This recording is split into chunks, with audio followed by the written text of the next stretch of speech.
Namo tassa bhagavato arahato samma sambuddhassa. Namo tassa bhagavato arahato samma sambuddhassa. Namo tassa bhagavato arahato Samma Sambuddhassa. Okay, now coming for Dhamma camp. What do you want to know? Today I was told to share with you, to introduce you to Buddha, Dhamma and Saṅgha. Do you know who is the Buddha? You just pay respect to the Buddha. You want to say anything? You know who is the Buddha? What is so great about the Buddha? That, when we meet, we see the Buddha image, we pay respect. Why? And then Dhamma. What is Dhamma? And what is Saṅgha? Have you all recited Buddhaṁ saraṇaṁ gacchāmi? Right? Dhammaṁ saraṇaṁ gacchāmi. I take refuge in the Buddha. I take refuge in the Dhamma. I take refuge in the Saṅgha. And why? What is so special? What is this Buddha, Dhamma and Saṅgha? You know how Buddhism came about? You know? You don't know. Have you heard about a story? Okay, you want to see something? Can you tell? Some. Okay. Or you want me to tell something? No, yeah. I meant you. Okay. Now, okay, some of you are new. You know the story of the Prince Siddhartha? You know that? 2,500 years ago, there was a prince born in Kapilavastu, somewhere near Nepal, now in the Nepal land. Anyone of you have been to Lumbini? Put up hands. No.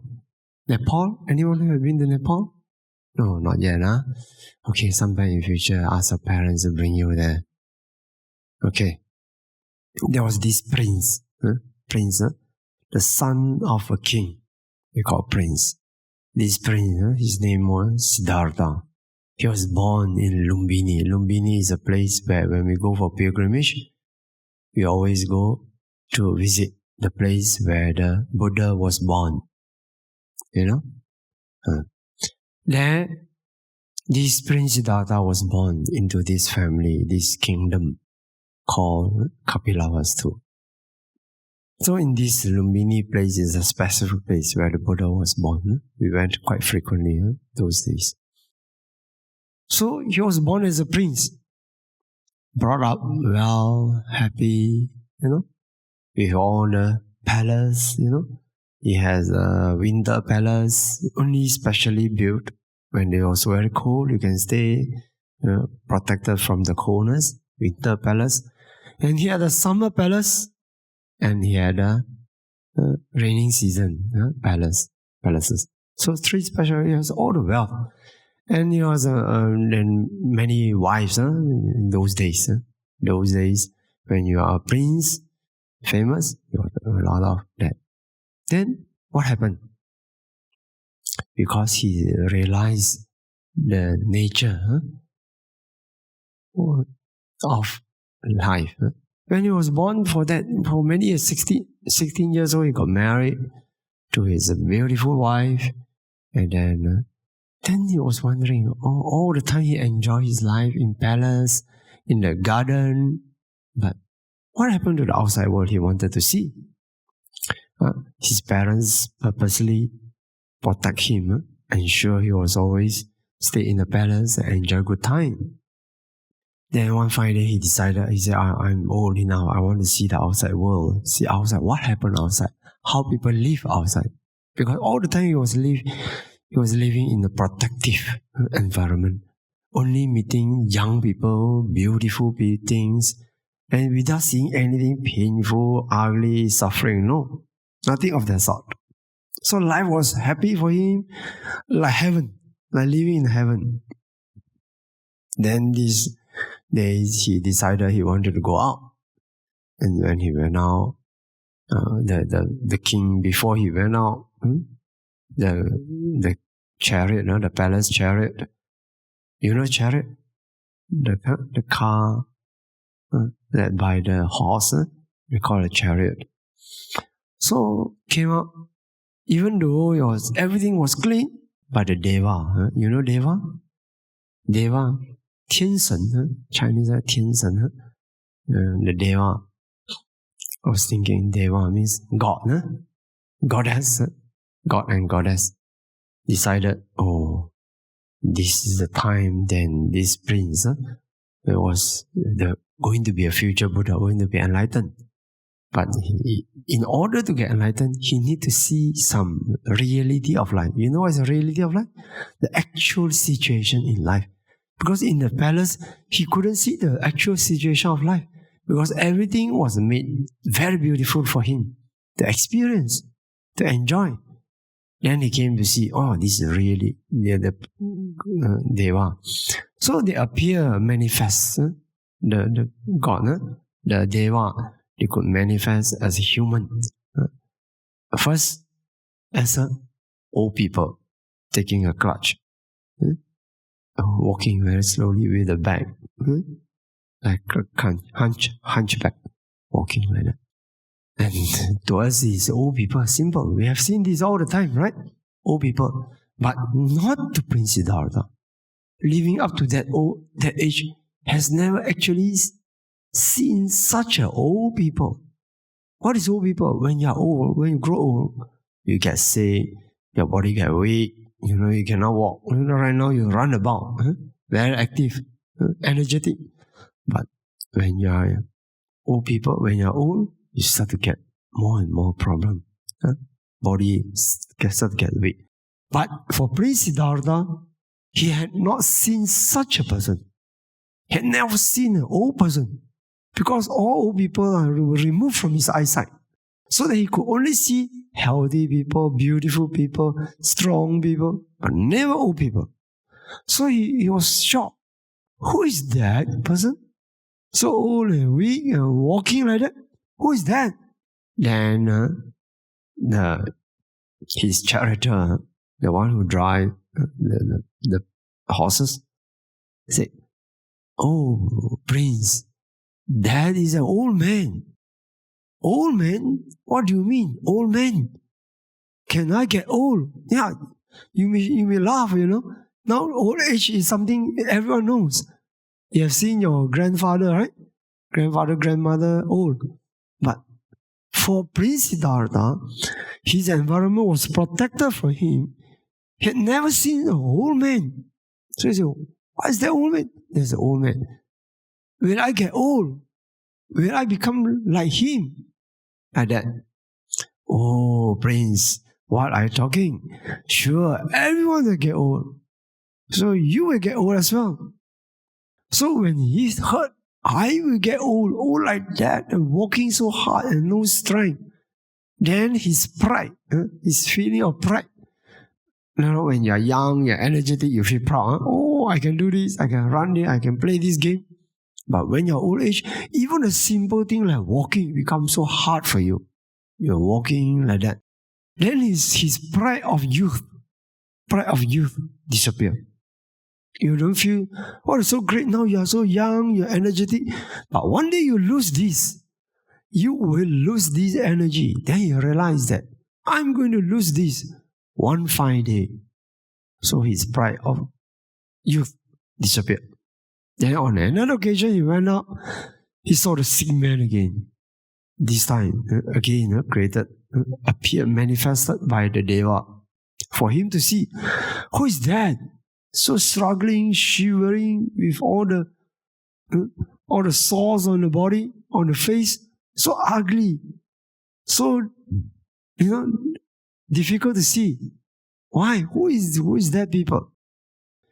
Then again, the charioteer said, oh, Prince, that is the sick people. Sick? What do you mean sick people? Will I get sick? Oh, you will get sick as well. Everyone will get sick. Right? Then he told everyone to get sick sometime in future. I will get sick. Yes. Then when he heard that, when Prince Siddhartha, our future Buddha, the future Gautama Buddha, when he realized that he would get sick, his pride of health, you feel, oh, I'm healthy, the pride of health disappear, vanish. He was healthy all the time, from childhood to 29 years old. He was healthy all the time healthy, because he was a future Buddha, a Bodhisattva. He has very good karma, also naturally always healthy. But when he realized one fine day in future, he will lose his health, he will have sickness, he will suffer sickness also, then his pride of health disappeared.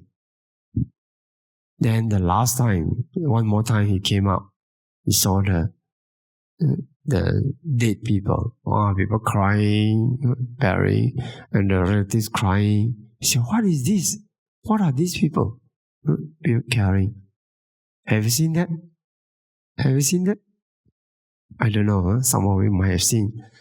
But not so much, not so obvious in India.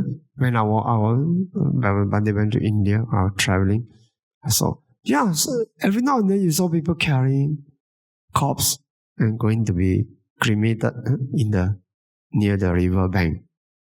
So people are crying. So you say, what are these things? Why are people crying? Why so miserable? Oh, Prince, someone has died. Die? What is die? He didn't know what is dying. Dying means no more life in this person. Will I die? Yes, what are talking? The Chana was saying, what are talking? Everyone will die. Everyone will die. One day you will die. Then when he heard that he himself would die one day, no exception, then the pride of life disappeared. Then he went back. Then one more time, he saw a monk, a recluse, a truth seeker, with a bald head. Then he went, this person walked with such serenity, so calm, so peaceful. Then he went and found, who are you? Oh, I'm an ascetic. I'm a sannyasi. I'm a sannyasi. What are you doing? I'm searching for truth. I'm searching for an answer to have no old age, no sickness, no death. Then you realize, this is something I want to do in my life. Not only play and play and play in the palace. I want to do like him. Search for truth. Find the answer where there's no old age, no sickness, no death. Then that night he decided he want to live. He want to be an ascetic like that person. Prince Siddhartha was a very exceptional person, because in the past, as a bodhisattva, he had always aspired to help beings solve their suffering. Because of that inclination in his past lives. So when he, in this life, in his last life as a Buddha, to be a Buddha, he has this very good nature. Very good nature. Our character is affected by our past. Do you know that?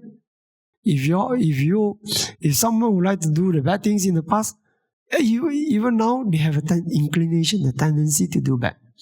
If you do a lot of good, you like to give, you like to keep morality, then naturally you have that tendency.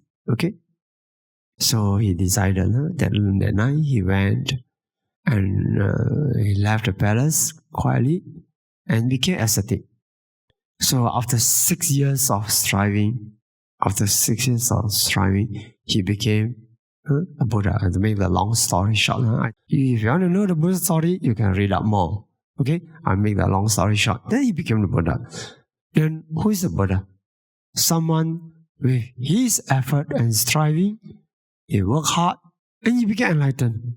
What is enlightened? Enlightened means, like, for example, someone is a blind man, blind from childhood. He couldn't see the sun, couldn't see the moon, couldn't see the sky. Who doesn't know what light is. Okay? Then Let's say, for example, there's one special doctor can do an operation, open up the eyes, and then suddenly this person could see the world. The world is like that. So when he was blind, no one guided him. He has to touch and move carefully around. If you are not careful, you fall down into the staircase and finish. Or you walk over the cliff and you fall. But now, with your eyesight open, you can see, to avoid the danger. So this is the world is like that. So similarly, for enlightened beings like that, for an enlightened people, what will happen? Sometimes you want happiness, right? But sometimes people do killing. Anyone who has never done any killing before, put up your hands. You have never killed even an ant. Anyone? All of you have done killing? You kill ants? You kill mosquitoes? All of you, huh? No exception? I had one student recently from China. She's a nun. She told me she has never killed from childhood until now. Never. Naturally. Automatically. Very wonderful.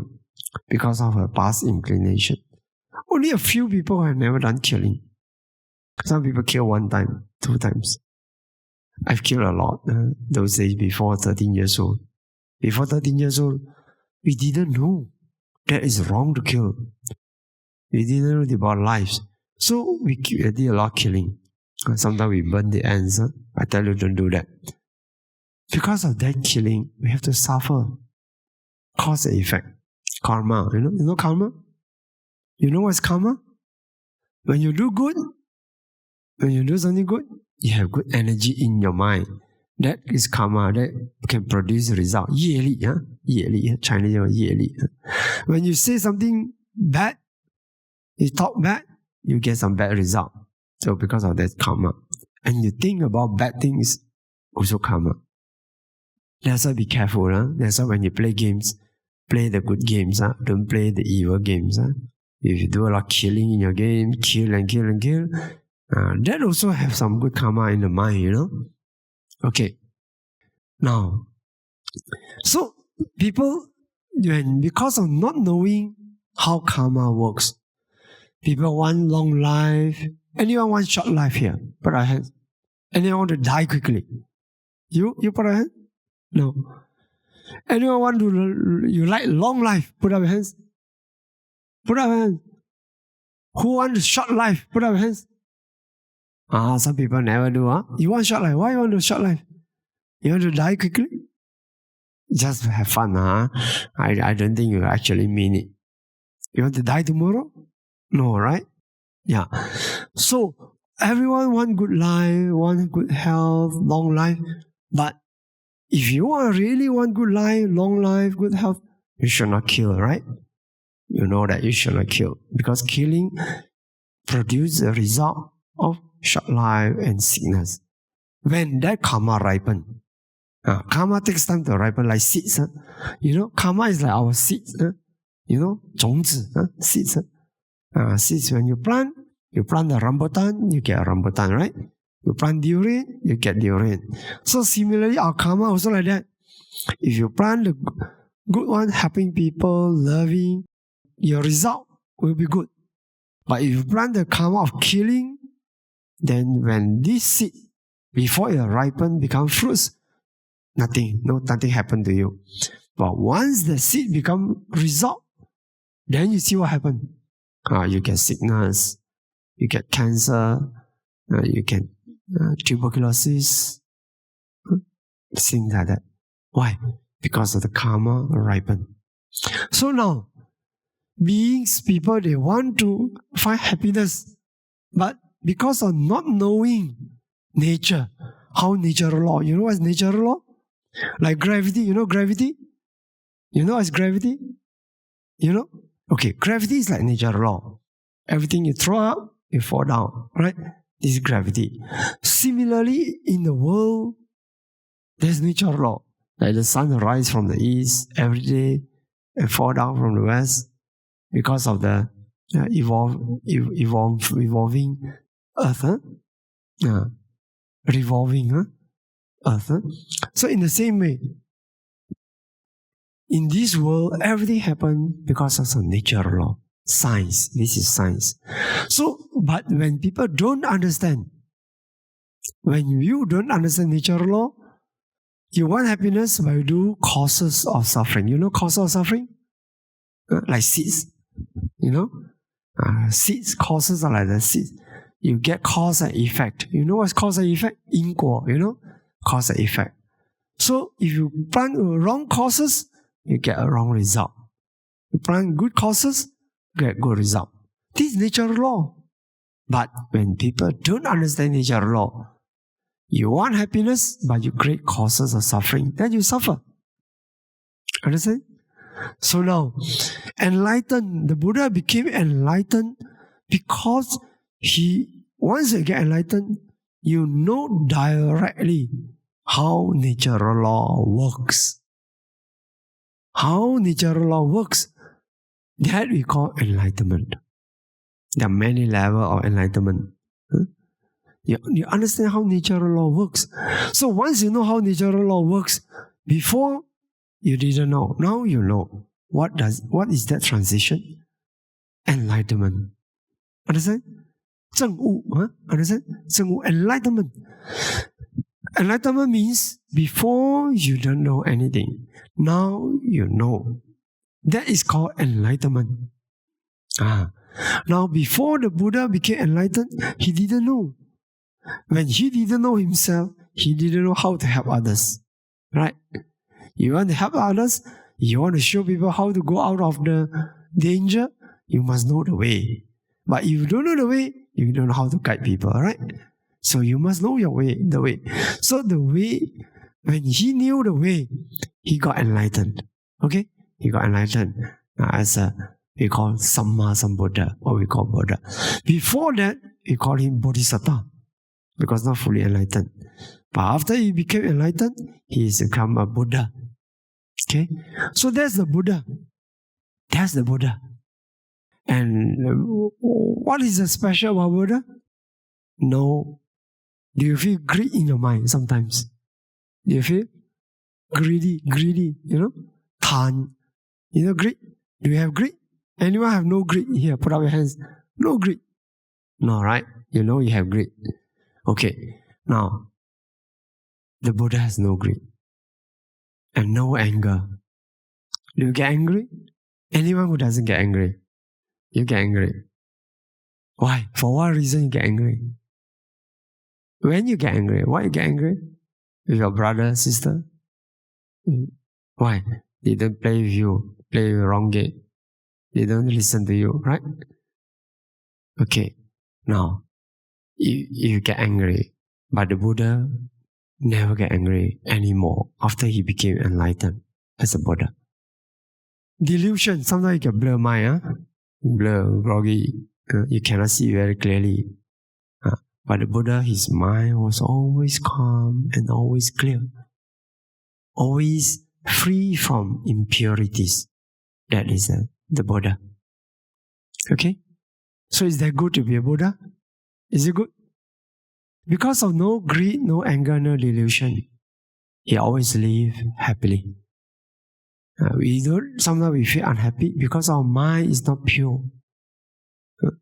Sometimes we worry, we get very anxious before the exam, right? So these things happen, emotion happen to us. But for the Buddha, enlightened person, he didn't suffer this anymore. So it is good. And the wonderful things about the Buddha is, the Buddha doesn't go through the rebirth again and again. As human, as animal, we will be reborn again. Because of this cycle of birth and death. When you are born, you sure will become old, right? And sometimes you get sickness. Sometimes you die. Sometimes in future, all of us will die. Anyone believe you can live forever? Who believe? You think you can live forever? With the help of science. Anyone succeed before? No, right? So you think with the help of science you can live forever? Try. Huh? Okay, if you succeed, tell me. Okay? If you succeed, tell me with the help of science. Let me tell you, it is eternal law that everything that come into existence will vanish. This eternal law. Not in human history, not in any history, that any living being can live forever. Even for Deva, sometimes they can live a long, long life, millions of years, but still they die. Still die. So no one live forever. So because of being born, you will die. So this is suffering. So the Buddha teaches a way to get out of this suffering, attain Nibbana, which is his enlightenment. Okay? So the Buddha's, the appearance of the Buddha tell us something very important message. Anyone get it? I want you to try to find. When you hear about a Buddha, through his practice, his renunciation, his practice, he became free from suffering. What is the significance of the Buddha? He gives a hope, right? That we also can be the Buddha, if you want, through training. This is the most important message. When we know about the Buddha, this is a very meaningful thing.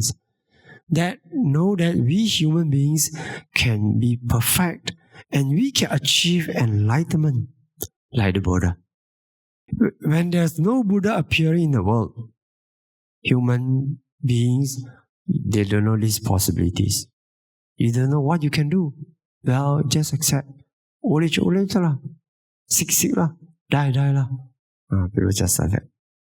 But now, after we know there's a Buddha who were like you and I, today we struggle, we don't know, we also get angry, we also feel greedy sometimes. But now, through a practice of Dhamma, he became a Buddha enlightened. We also can be a Buddha. That is the message. Okay? That's the first thing. Then the second thing, the significance, very meaningful, is the Dhamma. Because the Buddha not only say, you also can become the Buddha. No. The Buddha show us there's a way. What is this way? The way of Sila, Samadhi, Panya. Have you heard of Sila, Samadhi, Panya? Anyone of you know? Sila means morality, virtue. You know? Understand? When you don't kill, there's a virtue. You don't steal, there's a virtue. You don't commit sexual misconduct, there's a virtue. You don't lie, there's a virtue. You don't drink liquor, intoxicants, there's a virtue. So when you observe this morality, this is the first training. Then the second training, you meditate, you brighten your mind, strengthen your mind to develop concentration so that your mind comes up with light. This light can help you to see the reality of life. Before you got conceived into your mother's womb, where were you? Do you know that? There was a previous life. Then from a previous life, you die and you become born in the mother's womb. And then your mother gives birth to you. And now, here you are. So, but this mystery of life, will we have a future if we die? Where was our past? This, the Buddha show us to meditate systematically so that you train out your mind to be very sharp so that you can see, you can trace back, you can go back to your past life, the future, and how you were, from there you were born here.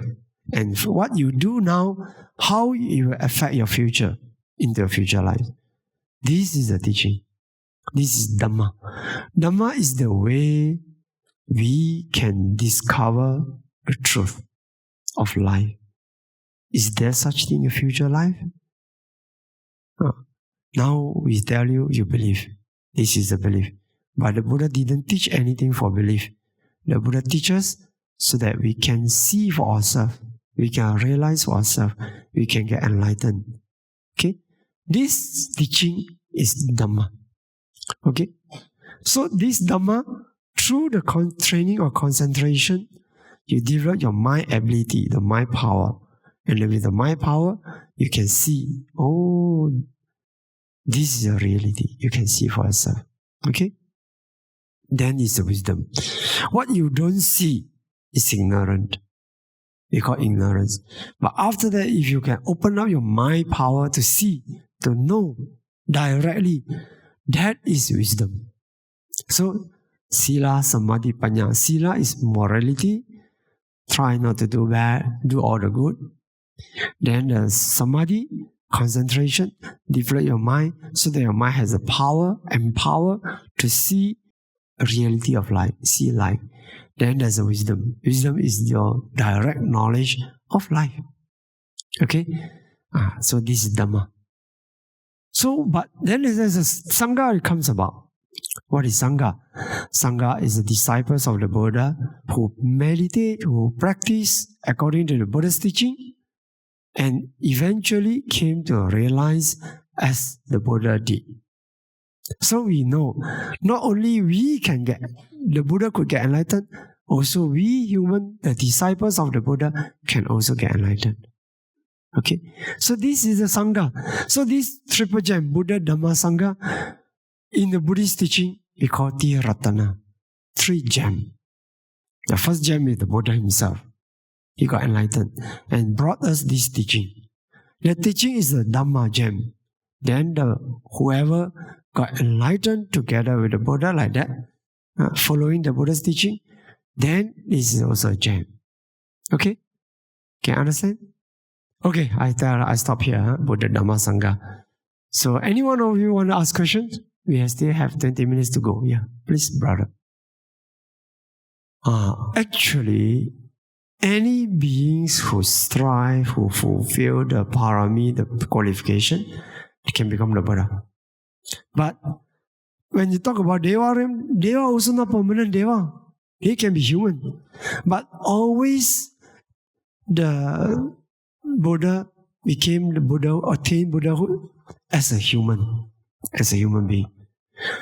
Because there's the science of it. There's a science. So we put a long story short. Okay? They always need to be in human world to see the suffering, birth, old age, sickness, and death, so they can become enlightened in the human world. But Deva also can become enlightened. Not as Deva. If they want to become the Buddha on the last life, they always take the birth as a human. Just like our Gautama Buddha or Sakyamuni Buddha. He was waiting in Tusita heaven, but when he was ready to become the Buddha, he would come down and be reborn as human being and go through the life and then eventually renounce and attain enlightenment.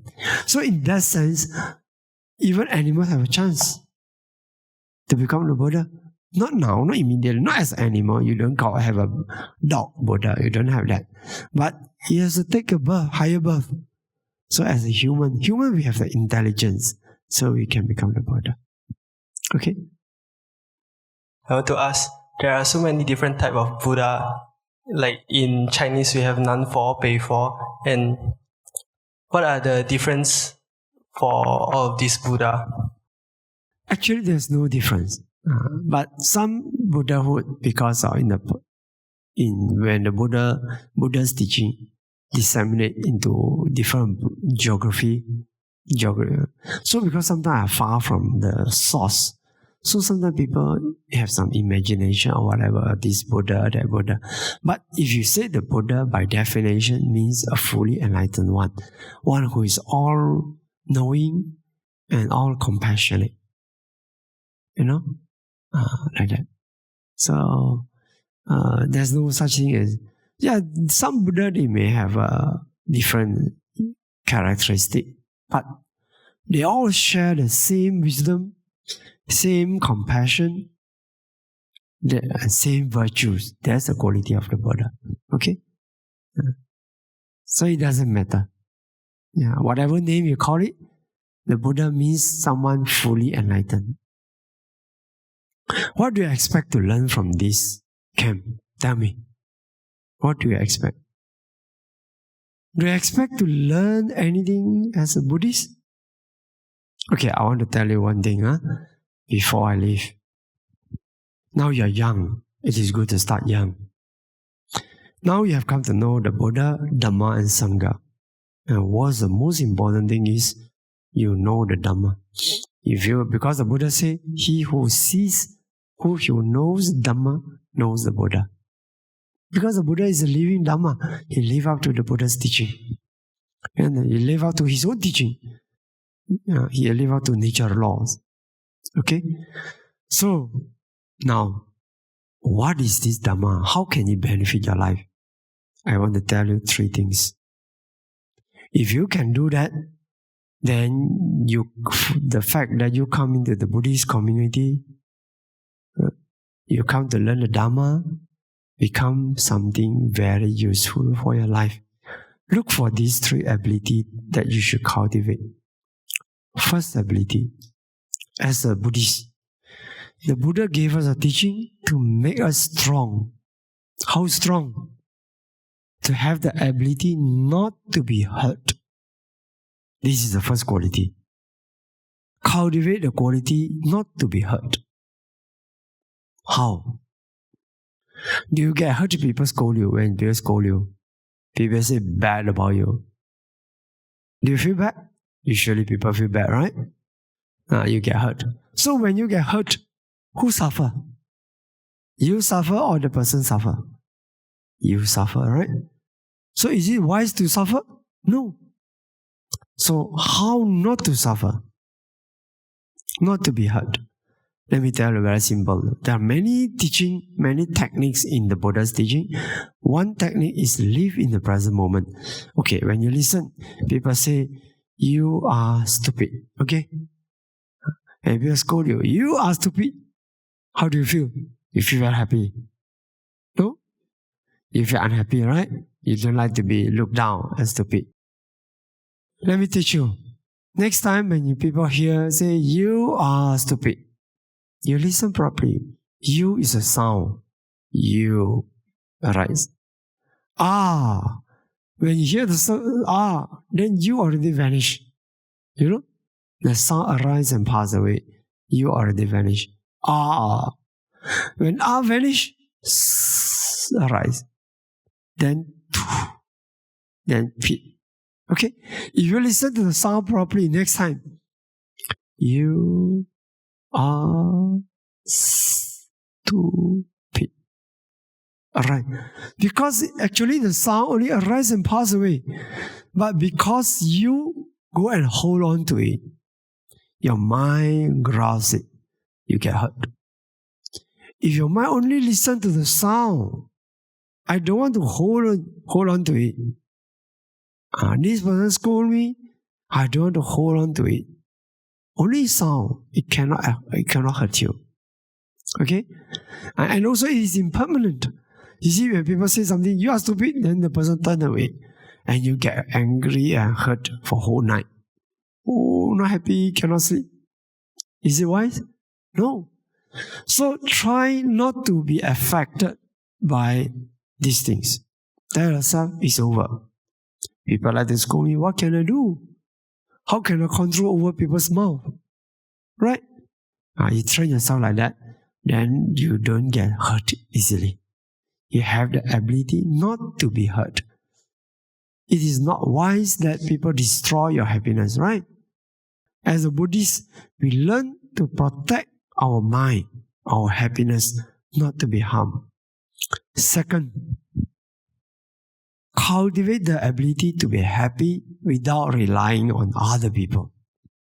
You see, when people praise you, approve you, wow, how good, you're a good boy, good girl, then you feel happy. When people say, no, you're bad, then you feel unhappy. You let other people decide you're happy or not happy, right? Why? Why should you let other people decide you're happy? You should decide you're happy.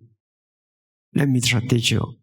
If you always deliver metta to people, loving kindness, when you have a lot of metta in your heart, you know metta, right?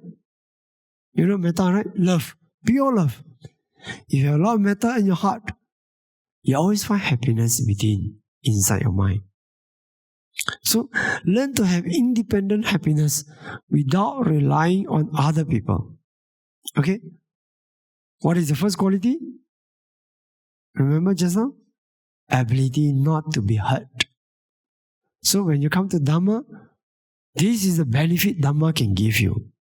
Ability not to be hurt.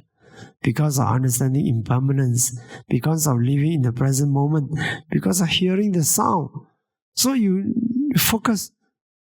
When anything bad thing happen to you, oh, this is a result of my karma. I should focus on my new karma, what I'm doing now. So if you focus on what you're doing now, you don't get shaken by what happened to you. You don't get shaken. You have the ability not to be hurt. Then the ability to be happy. Then the third thing. All the good dhammas, good qualities that you cultivate should not be taken away by other people. For example, you have a nature to help people, right? Sometimes you like to help people, you want to help this person, help that person. But sometimes you meet someone who is not grateful. In English, we call ingrate. I-N-G-R-A-T-E, ingrate.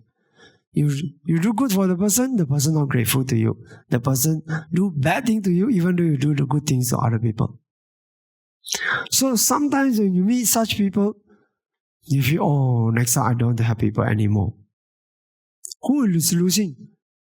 We are losing. When we lose that good quality in us, we are losing the good quality. That's a bigger loss.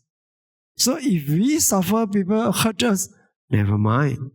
Next time I want to be more careful, more prudent, wiser. When I want to help people, I want to check, see whether this person deserves good things or not. Okay? But you don't let other people's bad character destroy your good character. Okay? Okay? Remember these three things and try to cultivate. Then you see the Dhamma in you and you see the power of Dhamma. Okay? Recite after me the first ability, the first good quality. Recite after me. Ability not to be hurt. Again, ability not to be hurt. Ability not to be hurt. Okay, then second. Ability to be happy independently. Okay, ability to be happy independently. One more time. Ability to be happy independently. Okay, these are the second thing I would like you all. I hope you can cultivate as a Buddhist. Then the third. The third one, unshakable Dhamma qualities. Okay, unshakable Dhamma qualities. Unshakable Dhamma qualities. Unshakable Dhamma qualities. Yeah, Dhamma qualities like the quality to help people, quality to be tolerant, to endure, the ability to forgive. These are Dhamma qualities. So when you cultivate these Dhamma qualities, don't let bad people destroy your good qualities. Remember that. That's very precious for you to have good qualities. And why let other people's ugliness, other people's bad character destroy your good character? No, don't do that. Okay? Okay, again, 3 times. 1, 2, 3. Ability not to be hurt. Ability to be happy independently. Unshakable Dhamma qualities. Okay, remember these 3 things. And I hope after 1 year, 2 years, 3 years, 4 years, 5 years, you learn Dhamma, learn the Buddha's teaching, you check yourself, have I developed these 3 qualities? Okay?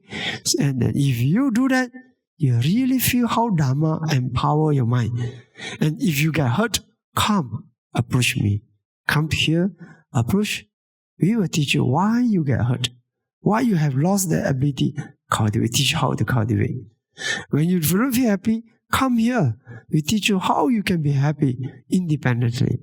That if you have good qualities, the good quality is shaken by other people's bad character, come here and we will guide you how to strengthen your Dhamma qualities, not to be shaken by externalities, not to be shaken by other people. Okay? So with that, I hope you have a very happy, pleasant journey in the Dhamma and develop good Dhamma qualities from childhood and from your teenage years. And when one day you face the world outside, you face the challenge in the society, even you get bullied or whatever, you have the strength of Dhamma to face it. Okay? That is the meaning of being a Buddhist. Okay? Okay, now we have cultivate good merit. Why? Speaking Dhamma, I'm cultivate good merit. When I speak Dhamma, I help you. And when you listen to Dhamma, if you listen attentively, you will learn this knowledge. What is the Buddha? Who is the Dhamma? What is the Saṅgha? What are these three good qualities? That will be helpful for you. Okay? And then with that, our wisdom grow day by day. As a Buddhist, we benefit from the Buddha's teaching.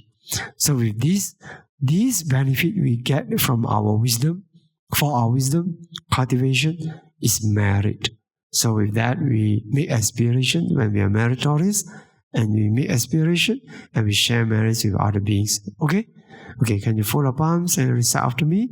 We do Pali. Pali, you know, Pali is the Buddha's language, and then we use English as well. Okay?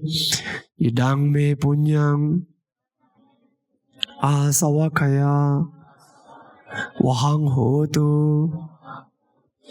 May this merit enable me overcome defilements, all causes of suffering.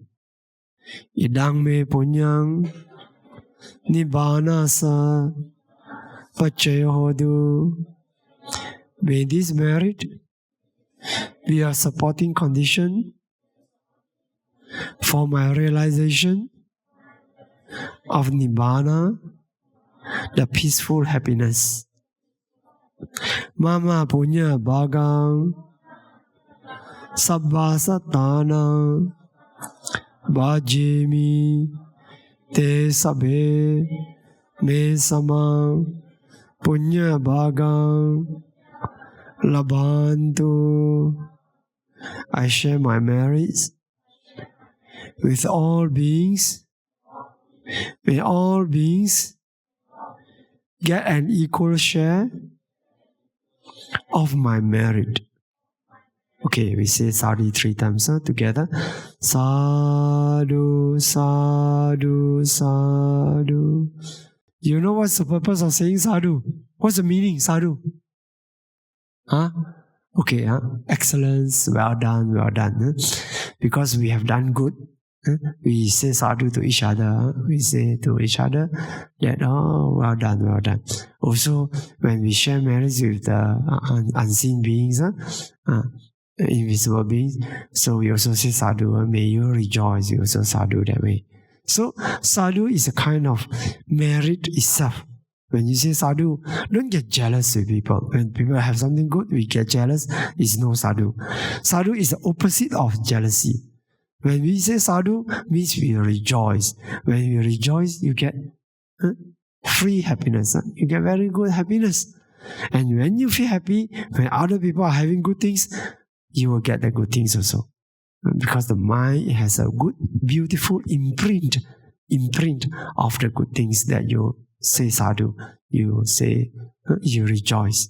So when you hear other people get good result, whatever, rejoice. Don't feel jealous towards other people. That is the spirit of the Dhamma, sadhu spirit. We always say sadhu when something good is happening. Okay? Okay, with that, I wish you have a good day and good experience learning and playing in Dhamma. Okay.